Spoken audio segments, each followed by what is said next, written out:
students, and thank you for joining my session, Does the Empirical Evidence Support the PNES Diagnosis? My name is Dr. Catherine Carlson, and I've been a psychologist for over 25 years, and I have no disclosures. I have a lot to cover, so we're just going to jump right in. The lack of an epileptiform discharge on the ictal VEEG is interpreted as proof that the seizure is not epileptic, and thus it presumably has a separate etiology. Psychogenic non-epileptic seizures are presumed to be of a psychological origin. PNES is a rule in diagnosis now, and there's a high incidence of PNES diagnoses coming out of epilepsy monitoring units. The purported origin of psychogenic symptoms can range from anxiety, depression, insecure attachment, averse life events, family dysfunction, and even plain old frustrating situations. As you can see, these factors are non-specific and ubiquitous in the human condition. Psychotherapy is the cornerstone of treatment for PNES, and the theory promoted by investigators posits that seizure remission rests on time-consuming psychological intervention. There is an extensive body of literature on PNES, but these clinical investigations proceed from the definitive diagnosis, which has already been established by the VEEG. The PNES diagnostic entity is presented as a fact, but we will see the empirical evidence reveals an unwanted truth. Seizures labeled psychogenic and seizures labeled epileptic look very similar. PNES is all too easily mistaken for epilepsy. And in fact, epileptic seizures and psychogenic seizures can look identical in the same patient. The top differential diagnosis for a psychogenic seizure is an epileptic seizure. Impairments are so similar, experts have deemed PNES just as disabling as epilepsy. And inexplicably, the two conditions often go hand in hand. The gold standard for distinguishing PNES from epilepsy is the video EEG. The PNES task force of the International League Against Epilepsy assert there is no symptom or sign that has diagnostic value.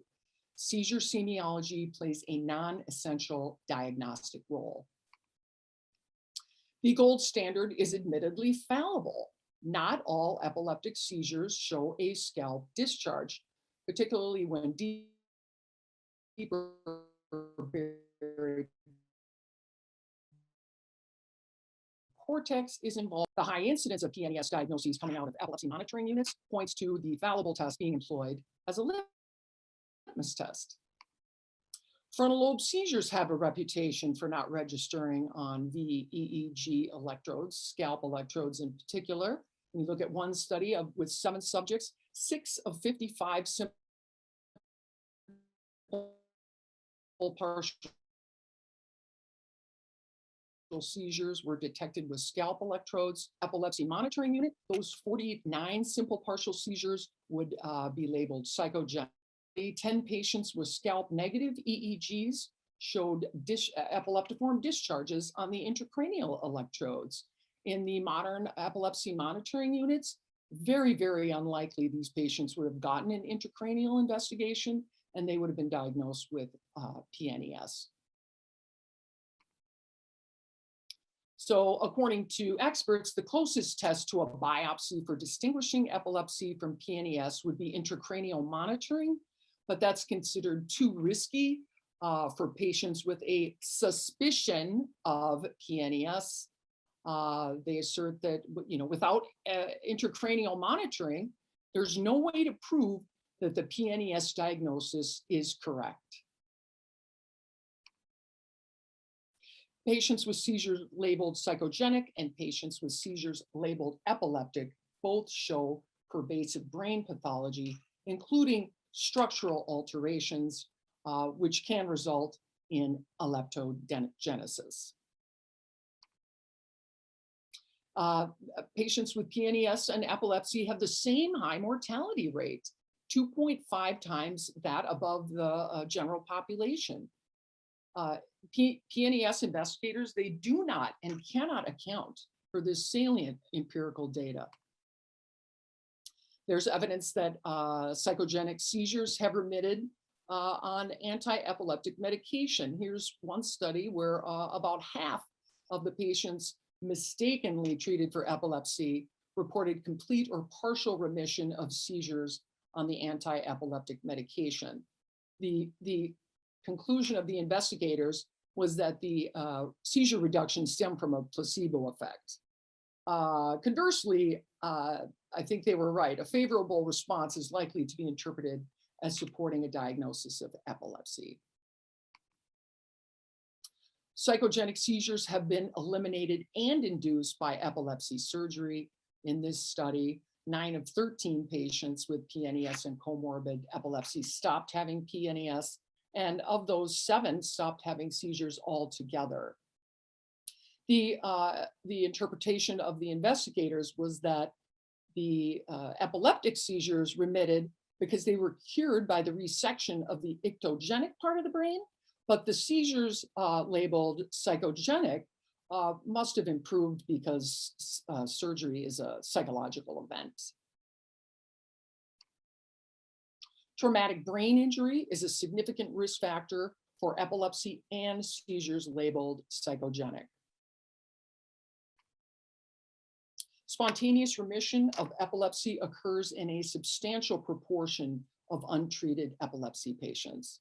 Seizures are just a very squirrely phenomenon. The course of epilepsy, long-term population studies show that the outlook is very good for the vast majority of people with new onset epilepsy. Most will become permanently seizure-free, on and off drugs, and most within a few years of drug treatment.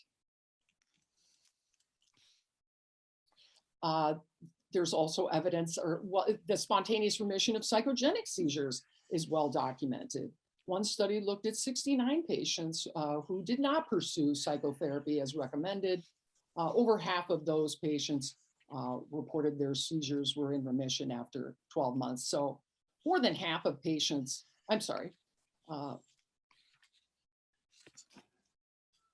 went the wrong way. I apologize. More than half of the patients with untreated epilepsy may become free of seizures with the passage of time. Spontaneous remission of psychogenic seizures. This is not consistent with the psychogenic theory promoted by experts.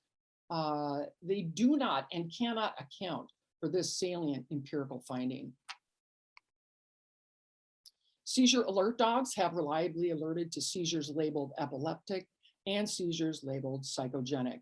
And a very recent study showed that these dogs are detecting an epileptic odor coming from humans during seizure activity. The CODES trial is the biggest and best study to date that looks at the impact of psychotherapy, cognitive behavioral therapy, on the frequency of PNES.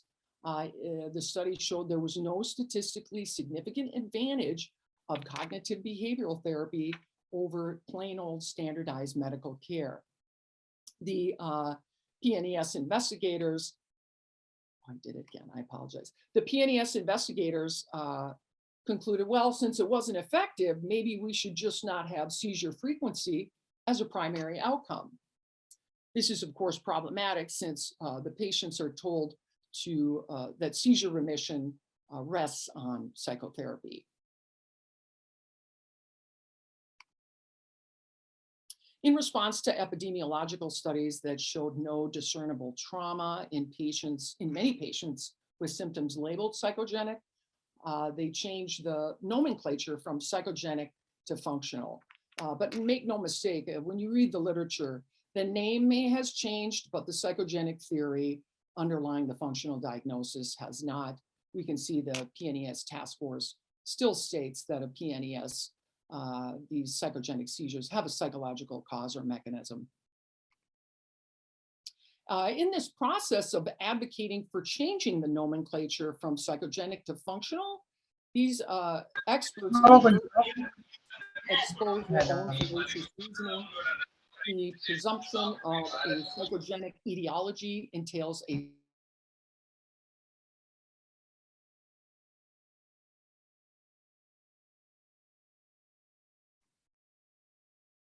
I was told I was muted.